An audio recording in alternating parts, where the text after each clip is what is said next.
Hey guys, subscribe for daily content. And if you're shopping for gear, make sure you check out the description for the newest items at some of the very best online retailers. There's also links for some of the items that I personally recommend. Thanks! What's going on YouTube? Metal Complex here, and today I've got another interesting knife review / knife overview to share with you guys. This is the Kershaw Cannonball, which I gotta say, it's pretty neat. It's weird. I've obviously got a lot to say about it, but it's kind of neat. Thank you so much to Mason Coons for sending this in for review. Please give him a follow on Instagram. It's because of people like him that I'm able to bring you guys daily knife content. It's also because of my generous patrons. You can find a link for my Patreon right down below. And please make sure to follow me on Instagram at metal_complex. And also subscribe. All right, I've fulfilled all the YouTube cliches. Let's go ahead and get a measurement of this guy. I will link this right down below. It is not expensive. You can go check this knife out if you want to. Overall length of the Kershaw Cannonball coming in at just about 8 inches. Yeah, it's like 7.9. Blade length, 3.5 inches. Cutting edge, about 3.3. Pretty good. How about some size comparisons? Up against the Ontario Rat Model 1 and its little brother, the Ontario Rat Model 2. This is a full-size knife. It's just not quite as long as the Rat 1. How about up against the Spyderco PM2 and the Spyderco Para 3? I really should go ahead and deploy these before I move them over. So yeah, once again, kind of in between. It does definitely have a longer cutting edge than both. Though be careful about that if you live in an area where 3 inches is the blade law. How about up against the Benchmade Griptilian, or in this case the Ritter Hogue and its little brother, the Mini Griptilian? It's very similar in overall size, cutting edge, ergonomic handle room, very similar actually to the Ritter Hogue, which is why I think my hands enjoy it. So there you go. How about carry profile up against the Spyderco Para 3? You can see here, this is not a thick knife. It's actually, it's a little bit thinner than the Spyderco Para 3, which is interesting. It feels very robust. How about length and height up against the PM2 and Para 3? You can see here, lengthwise, it's just a little longer than the Para 3. Definitely shorter than the PM2. Nowhere near as tall, even including the flipper tab. I mean, let's just say nowhere near as tall. There are some areas where it's close, but the Para 3 and PM2 are definitely taller. Now, this is a heavier knife because, believe it or not, this is steel. It looks like it'd be aluminum. It's PVD coated steel. It's a steel frame lock, right? That's fine. Not a big deal. Let's go ahead and, first let's do the hardware check because I'm sure you guys are wondering about that. Go ahead and get out my tools. You can get my tools right down in the description in the section where it talks about the tools and gear that I use on this channel. My tools are very inexpensive and very recommendable. Inexpensive. So the pivots, I'll tell you guys right now. I'll go ahead and do that first. The pivot is a T8, right? That's what we expect. T8 pivot.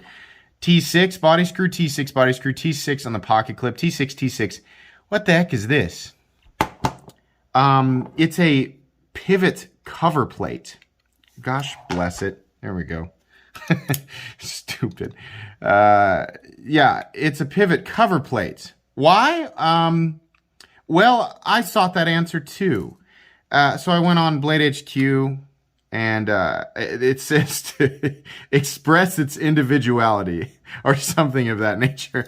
Yeah, so there you go. That's just the other side of the pivot. Why? Why? I mean, it's literally, you could take this off and just leave it like that. It looks kind of weird, but why? Why do we have more parts, right? I mean, okay, it's there. As long as it's screwed in, it's not hurting anything, but it's just a thing that's attached. Like, I didn't need that there, right? I'm also going to tell you guys, put this top screw in first. Because the bottom screw, for whatever reason, oh my gosh, sometimes magnets are helpful and sometimes they're not. The bottom screw, for whatever reason, does not want to go in first. So do the top one first. That's the best way to do this. It's also important, just to point out, when you're working with T6 heads, it's really, really important that you've got quality drivers. Because your really cheap stuff, that's the stuff that's going to end up stripping screws and ruining the parts of your knives that you actually need when you're using them. Well, it's a great way to stretch my dialogue there. So yeah, that's weird. We definitely don't need that. I don't know. This is an in-house design. How do I know that? That little logo right there, right? Sometimes they do really well with the in-house designs. Take a look at this blade, right? Giving me 0308 vibes. Probably the same person who did that. Hey, this is a cool design. To the person who did this, we don't need this stuff. We don't need it. I don't know what the selling point is there, right? This is a great design. I like it. I'm going to say a lot of nice things about it. Stuff like this, no thank you, right? Maybe there are people out there who like it, but that is weird to me. Anyways, let's go ahead and weigh it. So we're looking at D2 steel, and it's probably appropriate to get a measurement of blade stock thickness first. That's a pretty thin blade.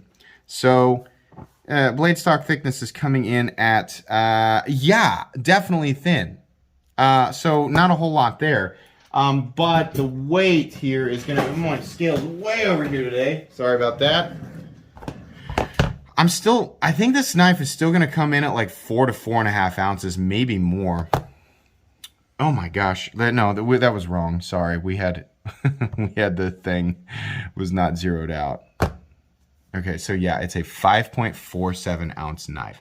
Pretty heavy. Now, I'll tell you guys, for me, I carry knives regularly that are right in this size range, anywhere from 4 to about 6.5 ounces. So it's fine for me. This is, I judge it by the object. A lot of people are like, well, ratios, well, balance, right? I mean, that does play a role. So if you're wondering, where's the balance? It's butt heavy. Not crazy, though. You'd think it was much further back. It's actually about right there. Okay. All right. So it is what it is. Fairly heavy knife. Pretty thin knife. Probably not a knife you're going to be carrying in athletic shorts or fitted pants, but yeah, it's all right. If you're used to carrying a larger knife, it's probably not going to bother you. Though I will say, I don't mind a steel frame lock. I think this probably just should have been an aluminum frame with a steel liner lock. I don't think that would have been a problem, and I think the weight would have been reduced to something like 3.5 to 3.75 ounces, I'm guessing, something like that. But that's fine. It's a steel frame lock, so okay. Moving on here. Did we do everything? Yeah, I think that we did. Okay, so yeah, this is an assisted flipper. Should have said that right at the beginning. People watch that. I watched all the way to the 7-minute mark, right? It's assisted. And I'm going to tell you guys, furthermore, when people are always going to ask, can it be de-assisted? So the easiest way to check without disassembling it is to watch inside this little crack right here, and you're looking for a detent hole on the blade. This one does not appear to have one. So as far as I can tell, I'm always about 99% sure, this cannot be de-assisted, which is a bummer. I think it's worth, I don't know if Kershaw or Kai USA will watch this, I think it's worth going ahead and drilling those detent ball holes, even though it does probably mess with the design a little bit. Right, how the flipper tab works, now the blade deploys, so maybe that's why they didn't do it. I think pretty much every assisted knife they do should be de-assistable. I don't think that's a word, but yeah, it should be, because there are people who, love Kershaw, and there are a lot of great models that are assisted that people de-assist, and they're like, wow, this is really good, right? So it would have been nice if you could de-assist this, but it's assisted, which is kind of... We don't really need that anymore, right? There are some people who like to just pull the flipper tab and have it deploy automatically, but yeah, most knives nowadays, they can be flipped and deployed. To give you an example for new people who might not know what I'm talking about, here's another knife that is a manual flipper that costs exactly the same. This is a Civivi Backlash. It can be deployed with no wrist. It doesn't take any additional effort. It deploys just as fast, right? So the assisted stuff, I'm not sure that we need it anymore, but it's assisted. Okay, no big deal. This is also not a U.S. Kershaw. This is a foreign-made Kershaw, so do with that information what you will. But let's talk about the ergonomics on this guy. So the lines, despite this looking really robotic and angular and kind of like angry, like aggressive towards your fingers, it's actually really comfortable, and it's nice and thin. And they chamfered these areas heavily, and the PVD feels nice. It's interesting that they PVD coated this, which is durable. Not quite as durable as DLC, but plenty durable, and it'll help elongate the life of the steel, right? It's kind of like, and they even say that in the readout, or the one that I was reading, it's like it's PVD coated to extend the life of the steel. Okay, if you went aluminum, then you wouldn't have to do that because the aluminum, especially like the hard coat anodized aluminum that they generally use, is already, I think, still substantially more resilient to corrosion than even PVD coated steel. Aluminum is definitely more corrosion resistant than steel. So I think that probably would have been the better choice. But hey, I'm not a knife designer. I'm a knife reviewer. So I'm just giving my opinion here. And that, of course, plus the weight reduction, it would have been nice. They couldn't do a frame lock. Maybe they really wanted to do a frame lock. You can't do a frame lock with aluminum, right? It's not going to work. They'd have to do aluminum frame and steel liner lock, right? Think Kershaw Link, right? Something like that. And maybe that's why they didn't want to make another Link. This definitely is paying homage to the 0308, right? And before anybody goes, clone, clone, clone, I feel silly for having to point this out, but I do have to point this out. Guys, ZT, and I don't mean guys like everybody, I mean to the 1% of people watching right now who don't know this, ZT and Kershaw are both Kai USA. So sometimes you see knives from ZT that look similar to knives from Kershaw. That's the same company, right? So it's okay that they're doing this. Nobody's stealing anything. But yeah, I like this look. This looks good.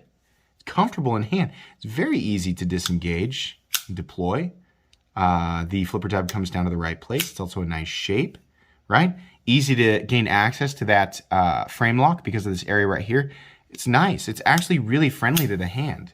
I like how this feels. And on top of that, I love the pocket clip. Look at this. That's great. They got the continuous rise. It's kind of short and wide. Absolutely deep carry with the recessed screws, right? I'm not sure why it's not sunk all the way into the frame, right? It's not like, this area is so clean, we don't want to busy it up by sinking it into the, obviously they had to make room for the the lanyard hole here, and it's kind of funky to me because it actually is lipped over these ridges right here, which is weird, right? Kick the lanyard thing or move it up here somewhere. Give the pocket clip its own area and sink it into the steel, right? I mean, they did all this other crazy stuff up here. I mean, I think they could have done it down here too. Listen to me critiquing this thing so heavily. The pocket clip is very good. This is a very good pocket clip, and I like it a lot. And it does a great job.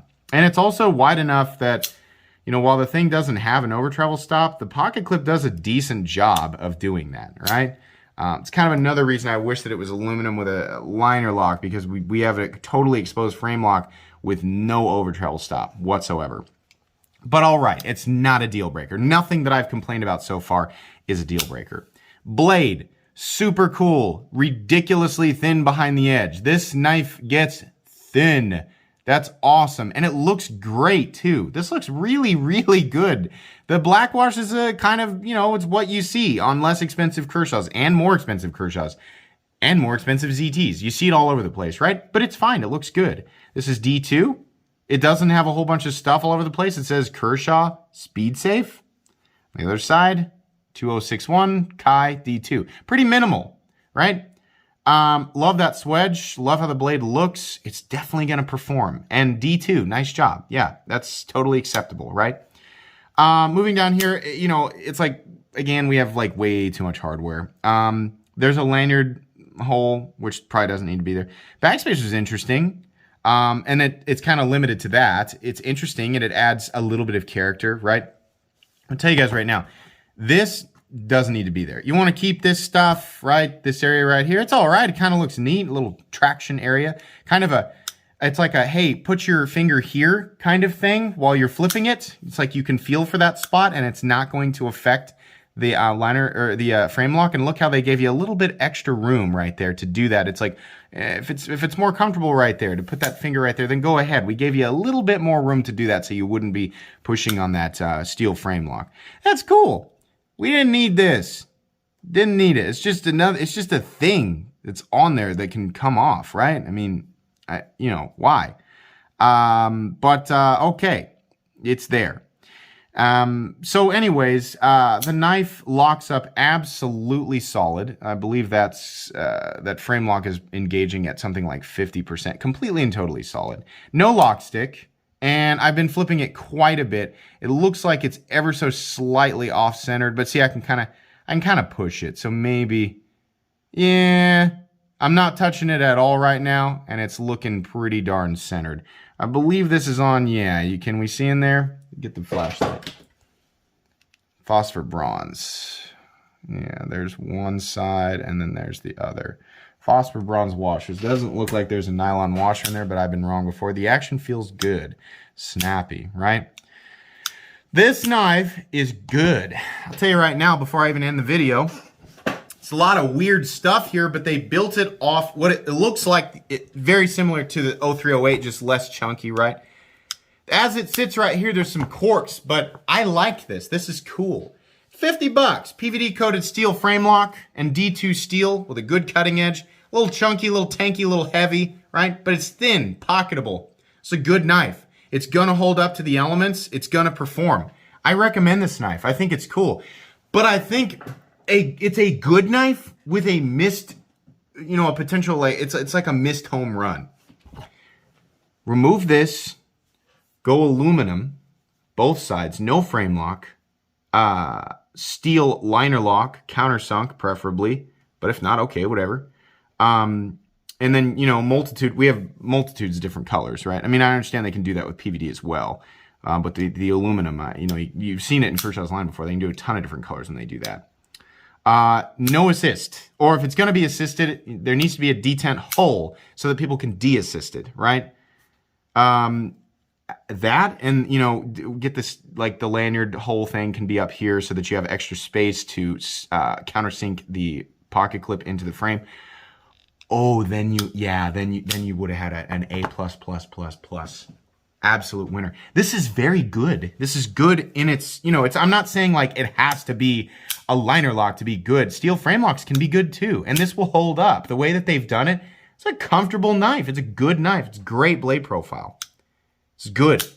I think it could have been a lot better. Maybe that's why I'm judging it so hard. But I do recommend this. I think this is a great knife to, like, if you're a veteran to the knife world, you're probably not going to be super into a $50 assisted Kershaw, no matter how good the design is.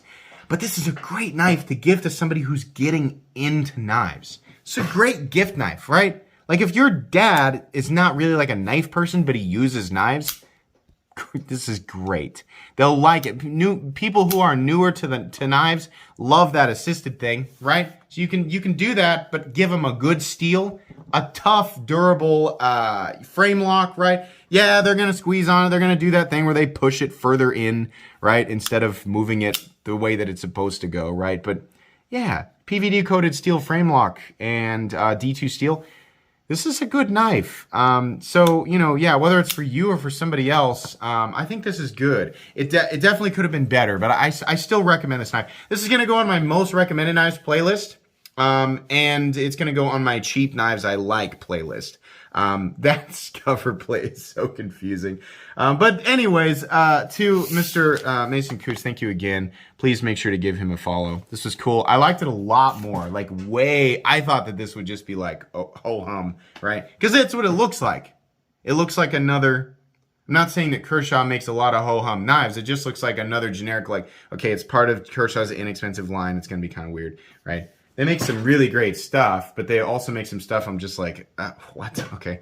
No, this is cool. This is great. I like this a lot. All right. So where's my